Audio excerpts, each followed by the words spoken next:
l'ancienne alliance en Moïse et la nouvelle alliance en Christ, qui est l'alliance, on est dans le domaine de l'esprit. On n'est plus dans le domaine de la chair comme Moïse, on est passé à l'esprit. Et à l'esprit, c'est plus profond. Voilà, les yeux là, ils peuvent pécher. Alors qu'avant, ils ne peuvent pas pécher. Hein. Maintenant, ils pêchent. Donc 1 Pierre, pour les yeux, c'était 1 Pierre 2. 2 Pierre. 2 Pierre 2, verset. Oui, 2 Pierre 2, verset 8. 2 Pierre 2, verset 8. Voilà.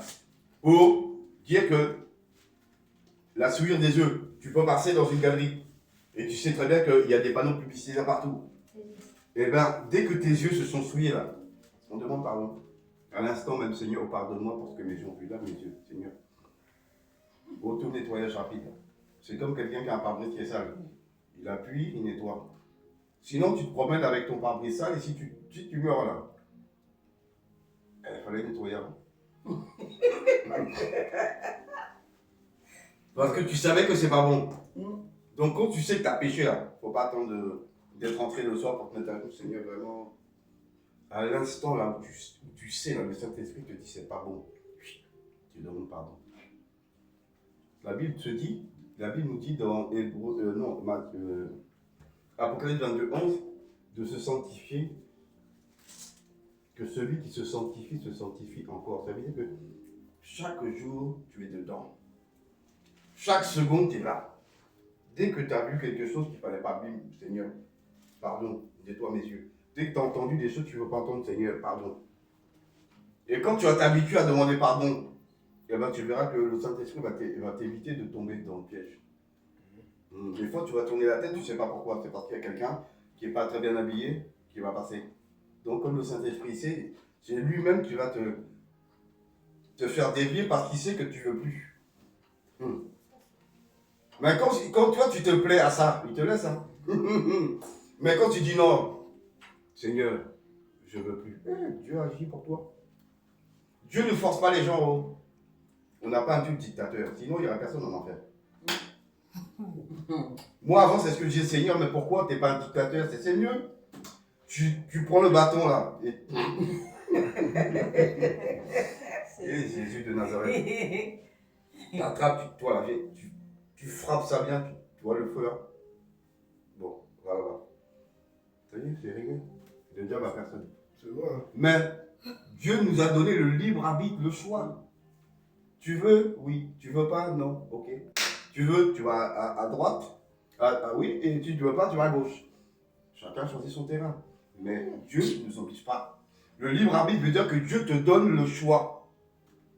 Il ne t'impose pas son choix. Il te dit, voici devant toi, je mets la vie et la mort. Mais de préférence, je te conseille, hein, choisis la vie. Amen. Donc, il te donne quand même un conseil. En tant que bon père, il te donne un conseil. Mais il ne te force pas. Mais après, si tu as choisi ton chemin là et tu es en train de brûler, il ne faut pas venir le fatiguer. Oh Seigneur, oh pardon, Seigneur, vraiment. Et si je savais, ben, je t'ai dit qu'il y avait le feu là-bas. Il te l'a dit. Il te l'a dit, il te l'a redit, il te l'a redit. Toi, ça ne rentre pas. Tous les jours, les gens entendent parler du feu qui ne s'éteint pas. Et ils pensent que c'est pour quelqu'un, c'est pour qui? C'est pour ceux qui ne veulent pas obéir, c'est tout. Donc échappons à ce feu, en ne nous laissant pas séduire. Mais utilisons les armes de la séduction pour attraper les gens, c'est-à-dire les réseaux sociaux. Pour rattraper des âmes pour le Seigneur Jésus. Amen. Parce que son sacrifice à la croix n'a pas été vain.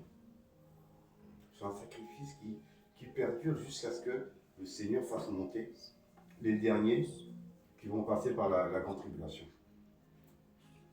Amen. Amen. Donc s'il y a des questions, oui, je t'écoute. Moi, je n'ai pas de questions, mais je peux témoigner que ce témoignage m'interpelle parce que quand j'avais 19 ans... Comment? Pardon, moi qui ne voulais pas montrer ma tête rasée, mais par la Non, mais grâce c'est de pas Dieu. grave, tu es beau. Bon, Ça va repousser après. Tu es beau. déjà par la grâce de Dieu, je veux témoigner sur ma tête qu'en venant à cette réunion de prière, je disais à Dieu, mais j'entendais la voix de la servante qui m'avait dit, rase ta tête, les esprits des eaux vont te tenir avec le gel. Et moi je me suis dit, je suis tellement beau avec mes cheveux qu'est-ce que les gens vont dire, comment je vais séduire les gens pour mon apparence, comment les gens vont me regarder en disant il est beau, c'est agréable ce qu'il dit. J'ai dit mais ça, c'est bizarre de penser comme ça. J'ai dit Dieu, qu'est-ce que tu me dis? Et là j'entends dans mon cœur, va lire Ésaïe 15. Et Ésaïe 15 parle du peuple de Moab qui dit ils se sont rasés la barbe et rasé le crâne pour la repentance, pour revenir à Dieu. J'ai fait ok Seigneur, je suis parti raser ma tête par la grâce de Dieu. Mais ce que je voulais témoigner, c'est qu'à 19 ans, on me demandait beaucoup par les sorciers me demandaient beaucoup de faire des vidéos pour voler les âmes des gens. Moi, j'y croyais pas, mais ils me disaient souvent, fais des vidéos, fais tel signe dans la vidéo, fais ce genre de comportement. Comme ça, on va voler l'énergie des gens. Et à chaque fois que je faisais ça, je pouvais avoir 7 ou 8 000 ou 9 000 ou 10 000 vues dans la vidéo. Et selon là, les vues que j'avais acquéries, ils me disaient là, on va voler les choses des gens. Et moi, comme ça, après, bon, ça me rendait... Bon, voilà. En tout cas, gloire à Dieu pour cet enseignement, moi, qui m'interpelle. Amen.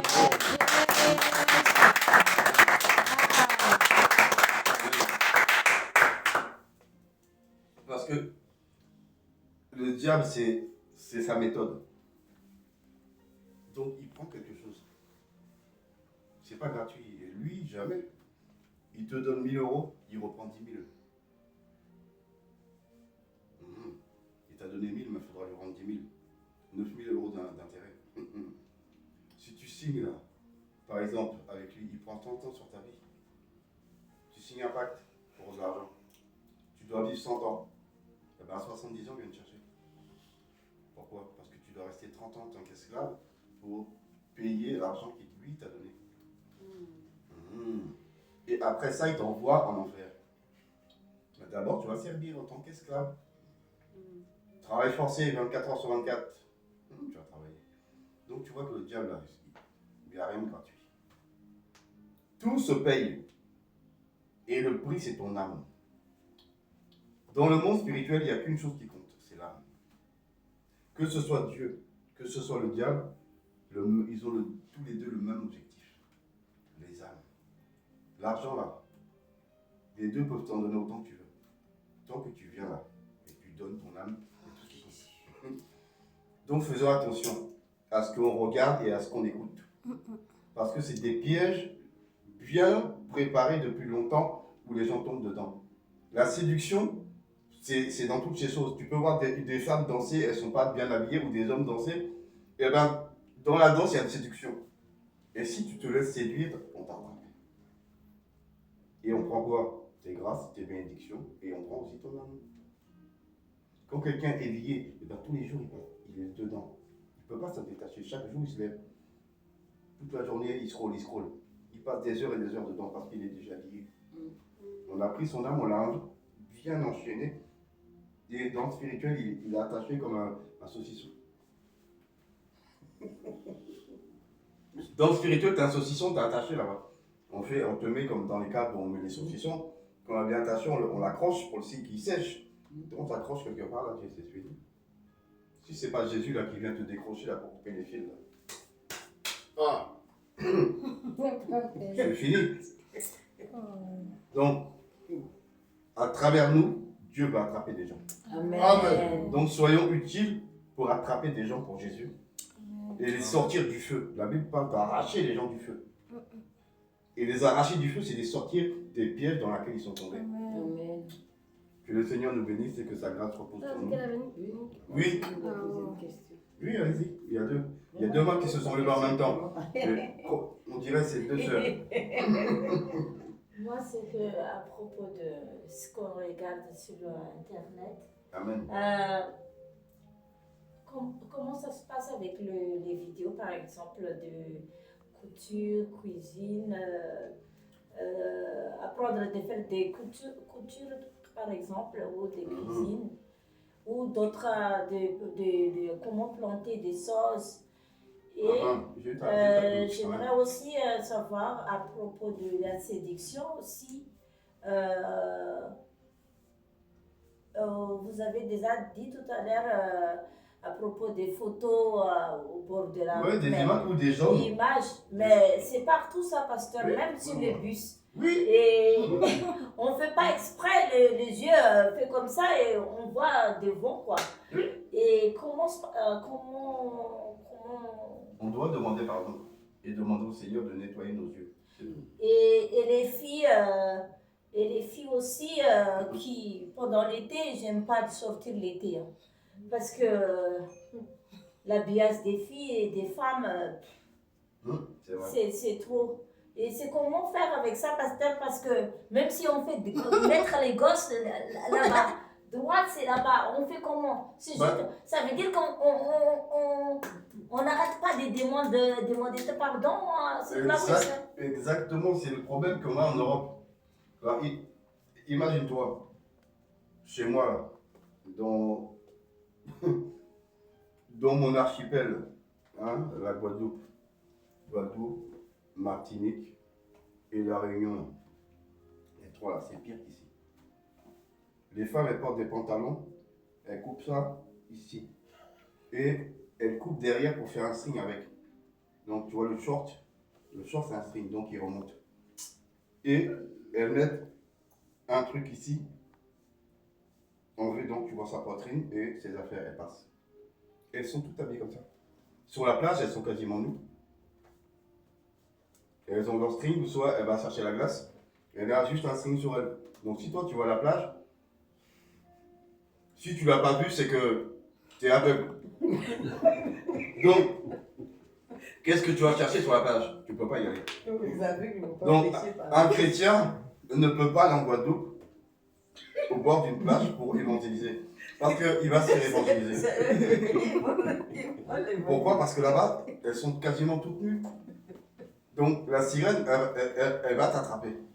Le soir, quand tu vas te coucher, la sirène va revenir dans tes songes. Elle va te rappeler tout ce que tu as vu. Le combat, il commence là. Elle va se transformer dans toutes ces femmes que tu as vues et vont venir te fatiguer le soir. Donc si tu ne veux pas qu'on te fatigue la nuit, il ne faut pas regarder. C'est ça le problème. Et le monde commence à devenir comme chez moi, Guadeloupe. Le monde va devenir comme ça. Toute la terre va être pareille que là-bas. Parce que l'impudicité, elle va atteindre une dimension que tu serais étonné. Même à Miami, par exemple, les femmes, un homme, une femme peut se promener nu dans la rue. Il n'y a que Miami. Hein. Là-bas, tu te promènes nu, c'est normal. À Miami seulement. Les autres endroits des États-Unis, c'est une autre loi. Mais à Miami, là, tu peux croiser une femme nue, un homme nu, il est assis là, tranquille, il mange. Le policier passe, il ne peut rien dire parce que la loi lui permet. Donc tu fais comment? Si lui te croise, là, il est devant toi, là. Mince. Oh Seigneur, pardon. Le gars, il marche là, en pleine rue, là, il ses fesses, c'est comme il est derrière. Et s'il vient devant, il arrive en face de toi. Tu peux pas dire que tu l'as pas vu. Parce qu'il arrive en face, donc forcément, tu es dedans. Donc tu vois, c'est un combat. Donc dis-toi que c'est très très compliqué, mais plus tu feras d'efforts, plus tu demanderas pardon, plus le Saint-Esprit va t'aider. Parce que le diable fait tout pour nous attraper. Il fait tout. Il ne veut pas qu'on aille au ciel. Lui, il dit non, eux là, ils ne vont jamais aller. Donc il te met des choses, il met des apparts. Il jette. Et si tu prends un là, c'est fini. Donc on doit combattre. On n'a pas le choix. L'été et l'hiver, tu n'as pas le choix. Le diable utilise des gens, ça peut être des femmes, ça peut être des hommes, soit pour te séduire dans la tenue, soit pour te parler, pour essayer de voir s'ils ne peuvent pas te détourner de la présence de Dieu. Donc la seule chose qu'on peut faire là, c'est prier. Demander au Seigneur de nous donner la force de ne pas succomber.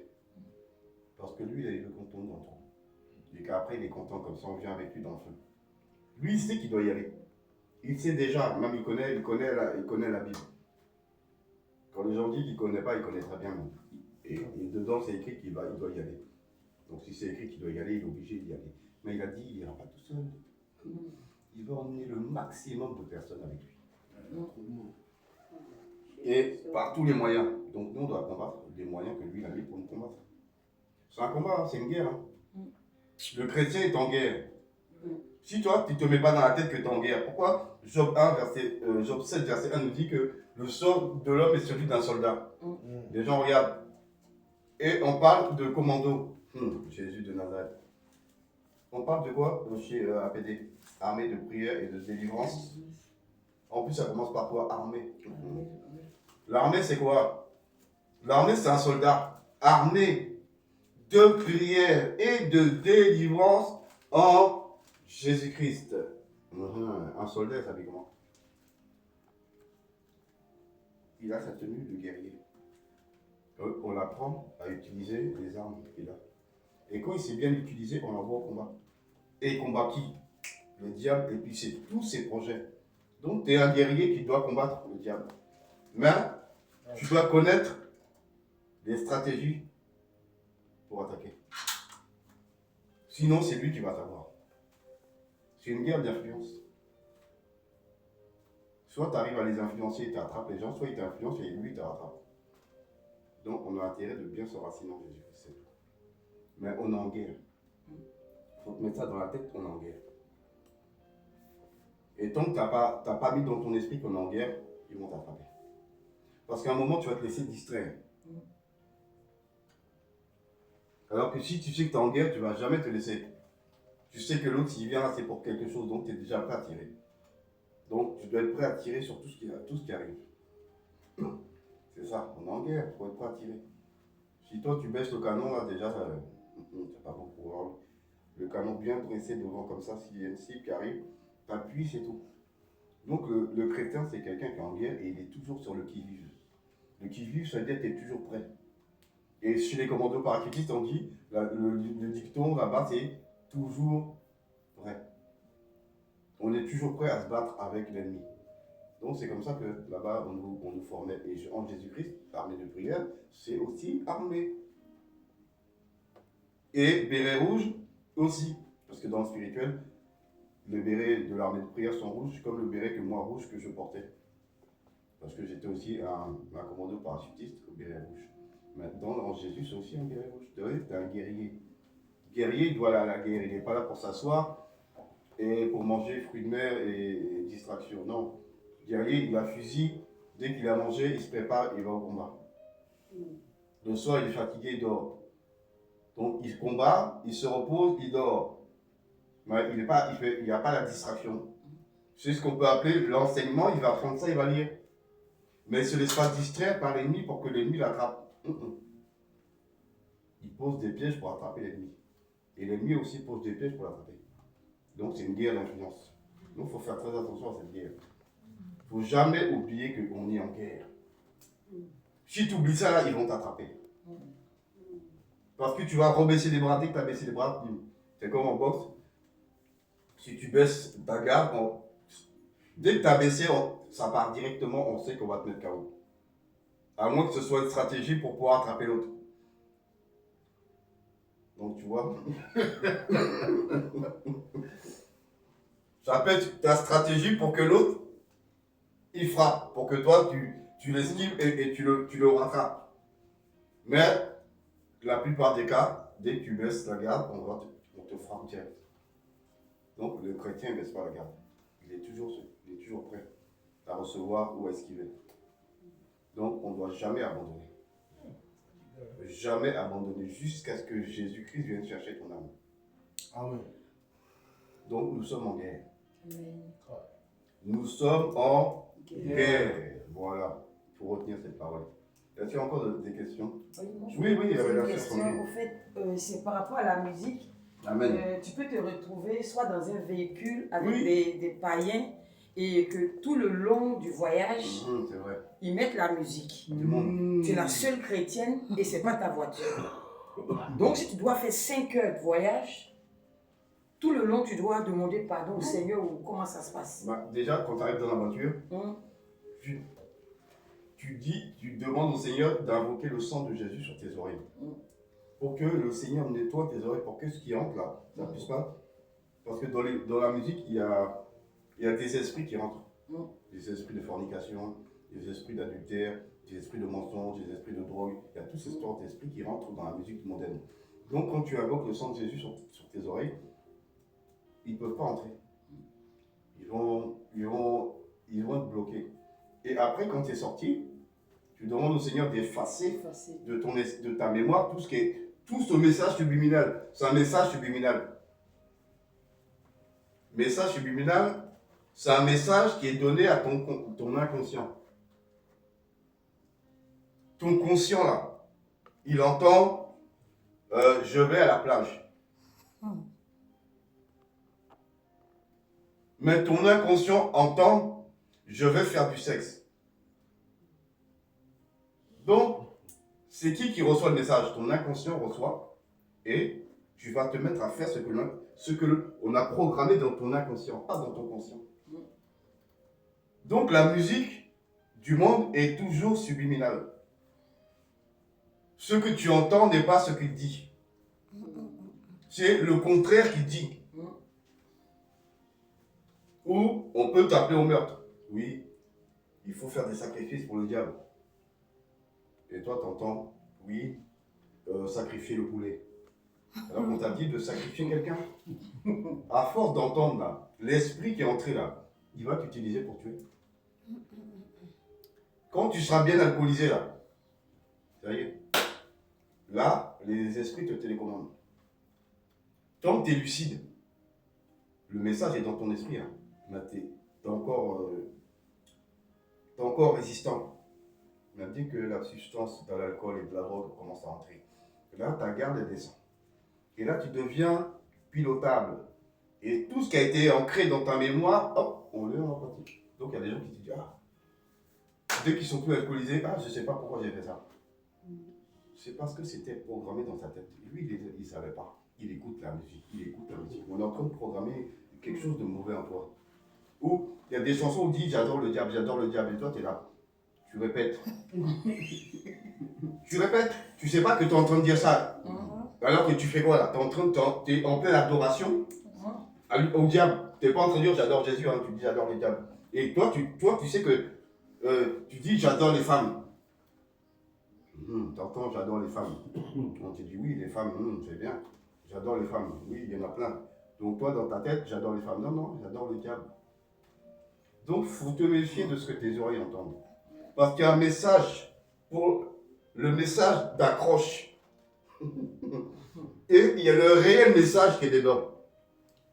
Si tu veux, c'est comme la boîte du papier cadeau. On peut mettre une belle boîte avec un beau ruban et on te dit, tiens, il y a un beau cadeau. Et dedans, tu vois, c'est un serpent qui est dedans. Pourtant, la boîte est jolie. Donc, le message que tu entends, il est beau. Mais la signification spirituelle, c'est pas ce que tu comprends. Voilà pourquoi la musique du monde n'est pas bonne. Parce qu'on est en train de te programmer à faire quelque chose que tu ne veux pas. Et à force d'écouter, tu vas le faire. T'inquiète pas, tu vas y aller. Tu vas te détacher de Dieu, tu vas y aller. Vas-y. Moi, tout à l'heure, quand j'étais dans le bus, c'est vrai que quand tu rentres à Carrefour ou tout ça, moi, c'est mon habitude d'acheter des choses à Carrefour et dans l'alimentation, dans les petits trucs. Il y a souvent de la musique pour nous inciter à acheter, ça on le sait, mais souvent c'est dérangeant. Et quand tu rentres chez toi, tu as des musiques en tête et tu dis mais comment ça se fait que j'ai cette musique en tête alors que j'écoute pas? Et là tu te souviens que c'est juste parce que tu es parti à Carrefour. Et quand j'étais dans le bus, je vois plein de petits commerces, des fois ça coûte beaucoup plus cher, où dedans ils vendent que des fruits ou que du fromage ou que ça, mais là-bas il n'y aura pas de musique. Et des fois, au lieu d'acheter dans les grandes distributions où on sait que c'est des produits qui ne sont pas super sains pour nous, en sachant tout ce qui est le monde industriel, bah autant dépenser moins d'argent dans de l'alimentation de meilleure qualité, là où notre disposition à notre Seigneur Jésus-Christ est plus adéquat pour l'évangélisation, pour toute chose. Exactement. Parce que va parler du Seigneur à quelqu'un quand il y a quand à Carrefour, t'as les fausses étoiles de ce monde. Moi, je vais te lever. C'est bon? Oui, je vais me lever, j'insiste ça. Ouais, béni. Mais c'est vrai que bon, vaut mieux aller dans le petit marchand de légumes au coin, ça coûte des fois plus cher, mais on rend gloire au Seigneur. Seigneur, je peux acheter moins là-bas, ça coûte très cher, Mais là-bas, je sais que mon oreille va pas entendre les choses là-bas de Carrefour ou de Franprix. La musique du ou monde. de ça. C'est un piège. Je vais aller bénir le petit marchand qui est là-bas, là. Il va me voir. Je vais dire, marchand, j'aime bien chez vous, là. C'est bien. Soyez bénis. Parce que la musique subliminale est utilisée dans les supermarchés pour obliger les gens à acheter. Ah bon? Non, toi, tu crois que Ah ils bon? jouent la musique gratuite? Non. Ils jouent la Je musique pensais pour que t'inciter à acheter. On est en train de te programmer pour acheter. Ah. C'est ça. Alors que quand quelqu'un arrive, il a son casque sur les oreilles. Lui, déjà, il est déconnecté. Parce que lui, peu importe ce qu'il écoute, regarde, s'il écoute des musiques chrétiennes ou qu'il écoute des musiques païennes, de toutes les manières, les deux, ils sont déconnectés. Parce que ton influence ne peut pas entrer. Parce que leurs oreilles sont déjà bouchées. Ils entendent autre chose. Donc quand ils sont dans le supermarché, ils vont faire vite fait ce qu'ils ont à faire et ils sortent. Eux, là, tu ne peux pas les attraper. Par contre, l'autre, là, qui vient, là, et l'autre qui n'a pas Jésus, là, il va passer, on va l'attraper. Il va acheter des choses que lui-même ne voulait pas acheter. Et c'est comme ça qu'ils font pour. Ils vont faire les cadeaux. Donc, avant d'aller faire les courses pour prier, tu remets ça dans la main du Saint-Esprit. Pour que tu puisses acheter les choses saines. Et le Saint-Esprit va te guider vers les choses saines. Amen. Donc le Saint-Esprit, là, c'est pas simplement pour qu'il habite en toi, pour que quand tu pries pour quelqu'un, quelque chose se passe. Le Saint-Esprit, c'est pour tout. Amen. Tu dois acheter des vêtements, tu le consultes. Tu dois aller voir un médecin, tu le consultes. Tout ce que tu fais là, tu dois mettre ça dans sa main. Et lui, là, il va agir. Peu importe ce que tu dois faire, le Saint-Esprit doit être devant. Et tu dois lui dire, je vais chez le médecin, donc je remets ça entre tes mains. Je vais faire les courses. Conduis-moi pour acheter ce qui est bon. Je vais acheter des vêtements. Tout ce que tu fais là, il faut mettre ça dans la main du Saint-Esprit. C'est lui qui est là pour nous aider à devenir des vrais chrétiens. On ne peut pas être des vrais chrétiens sans le Saint-Esprit. On sera de moitié. Oui. Oui, il y a des gens qui sont de la sanctification qui disent de ne pas acheter les biens animaux et autres. Parce que, et puis, c'est eux qui vendent dans les marchés. Ils ont des produits vraiment frais et assez propres pour les biens halal. Moi, je pose la question. Si j'achète ma viande au marché de bonne qualité, je prie dessus avant de la ranger. Ou bien. Si tu préfères, le seul problème, c'est pas par rapport à toi, c'est par rapport à celui qui te voit. Parce que si c'est toi, tu prends, tu pries, c'est réglé. Pourquoi? Parce que tu sais que dès qu'on prie, c'est sanctifié. Mais l'autre qui est musulman ou l'autre qui est dedans là, lui sait que ça a été sacrifié à une idole. Et il te voit le prendre, il dit, lui il se dit chrétien, et il prend la viande de l'idole. Donc, à cause des autres, il faut éviter. C'est pas à cause de toi, c'est à cause des autres. Tu vois? Faut pas être en scandale à celui que tu veux récupérer. Parce que si demain tu viens dans le marché, tu prends Jésus, tu viens avec un papier, tu lui dis oui, on vient évangéliser les gens. Lui il va te dire, mais hier tu as mangé notre viande et tu parles de Jésus là. Vous les chrétiens, normalement, vous ne devez pas manger ça. Donc il va te combattre avec ce qu'il a vu. Donc, il faut éviter de donner le bâton pour se faire taper. Donc, il faut faire attention à ça parce que si tu ne peux pas faire autrement, il faut l'expliquer au Seigneur. Normalement, on doit éviter ça parce que c'est un piège. Parce que le jour où on va évangéliser la personne, elle ne va pas vouloir écouter. Et pasteur, je voulais aussi dire quelque chose.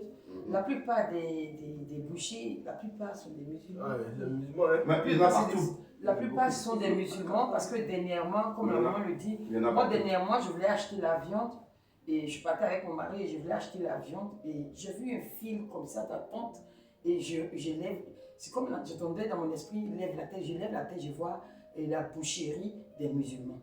J'ai dit à mon mari, non, c'est trop visible, moi je rentre là, j'achète quoi? Il dit, mais ça c'est que la viande. Je dis, non, je n'ai pas la conviction d'y entrer. Amen. Parce que là, ça met que c'est que pour les musulmans. Donc, moi, je vais chercher quoi parmi eux?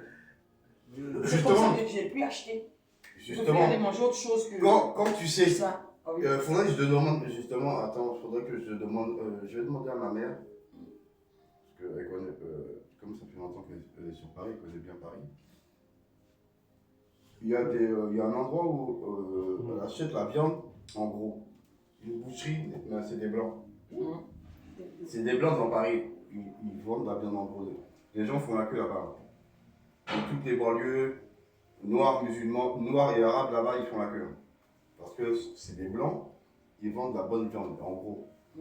Je vais lui demander à ma mère où elle achète ça. Ah, faut me demander, D'accord. Ouais, mais je vais moi justement, parce que pendant qu'elle parlait de ça, moi, le Seigneur me fait penser que quand j'étais jeune, j'étais très jeune, j'allais avec ma maman, justement, dans ce magasin. Et justement, ils sont en France. Et ils sont dans Paris. Ils sont dans Paris. Et dans le coin, là, il n'y a que des boucheries, des trucs, tu vois. Donc, je vais lui demander. Je vais demander à ma mère, justement, ce soir. Je vais demander à ma mère l'endroit. Et je vais le mettre sur le... On va le mettre sur le groupe. Sur le groupe, là, justement. Pour que tout le monde sache où aller chercher. Amen. Amen. Amen. Le frère, il veut... Je suis désolé, j'aime pas tout le temps prendre la parole, mais c'est pour la gloire de Dieu. Je vous invite vraiment. Moi, j'ai été vraiment tenté par l'islam. Donc, Dieu m'a vraiment montré que c'était un esprit qui le répugnait. Il m'a emmené là-bas à la Kaaba. Il y a même un ange de Dieu qui est descendu en me disant vraiment, n'achetez pas la viande halal. En fait, derrière, on ne sait pas de l'argent qui récolte votre argent, qu'est-ce qu'ils en font. Ouais. Vous savez que la parole de Dieu dit, si un ange du ciel descend parmi vous et vous annonce un autre évangile, sachez que ça ne vient pas de nous. Et celui qui dit que le Père, que Dieu n'est pas le Père et que le Fils que Jésus n'est pas le Fils, voici l'esprit de l'Antéchrist. Et voici ce que l'islam propose, en disant que Dieu est un Père pour personne et que Jésus n'est sûrement pas le Fils de Dieu. Donc on est en face de l'esprit de l'Antéchrist qui sacrifie une viande en priant en face de l'esprit de l'Antéchrist. Et nous, en tant que chrétiens, on se dit, bon, on va acheter cette viande-là qui est contre l'esprit de notre Père, contre l'esprit de Jésus. C'est ça, moins cher. Soyez vraiment encouragés et ne vous faites pas avoir sur ça. Soyez forts dans vos cœurs. Parce que quand on est dans la rue, on est là, on est tout seul, on n'est pas avec nos frères chrétiens, on voit de la belle viande là-bas, on se dit tiens, ça a l'air beau, ça a l'air amour, ça a l'air gentil. Mais n'oubliez pas que comme il a dit, l'homme de Dieu là, on est dans un combat. Et quand vous allez ramener cette viande-là, si c'est pas Dieu qui vous fait grâce là, vous allez avoir, ça va pas être bon. Ouais, dans le ventre, ouais, exactement. C'est pas grave. C'est seulement une mauvaise présence. Une fois, j'étais partie chez un boucher musulman. J'ai senti une présence horrible. Je ne vois pas, mais je sens qu'il y a une C'est présence ça. maléfique. Le Seigneur t'a fait sentir l'esprit avec lequel le boucher travaillait. C'est comme un chrétien qui a un magasin chrétien. Tu rentres dans son magasin, s'il est vraiment chrétien, c'est le feu du Saint-Esprit qui est dans le magasin, tu auras la paix. Et les chrétiens ne font pas des efforts pour faire des boucheries, des tas de trucs. Ah! Vraiment, il faut qu'on voit ça aussi. Amen. Oui, bien sûr, ça. Moi, c'est pour demander est-ce que seulement les boucheries, parce que moi, j'achète beaucoup de fruits avec ces gens-là, quoi. Non, faut pas séparer, non, faut pas. Le fruit, les fruits, faut pas dire ces les gens-là. fruits, attends, les fruits, c'est l'arbre qui les fabrique. Donc tu les prends, on sacrifie pas les fruits, on sacrifie la viande. D'accord. Donc les fruits et légumes, là, tu peux acheter. Non, faut pas tout mélanger. Il y a pas- C'est pas. il y a- Vous faites, À plein milieu le marché, Oui. c'est Bah, lui qui la plupart des marchés, ça dépend si tu vas chez, on va dire dans le 94, 92, tout ça, c'est plutôt, tu verras beaucoup d'arabes. Mais si tu vas sur Paris, c'est plutôt des blancs. Tout à fait. Et les prix sont pas les mêmes. Non. C'est pas les mêmes, hein. Là, juste à côté, là, dans le 15e. C'est où déjà l'arrêt de bus, là? Le métro, là. Méridisi, Bonjour, juste avant Méridisi, là. Comment? ça coûte très cher en tout cas ici. Comment je Non, Non, juste à Corentin, Salton. Oui, voilà. Corinthien Celton. On est sorti. Dès qu'on monte l'escalator,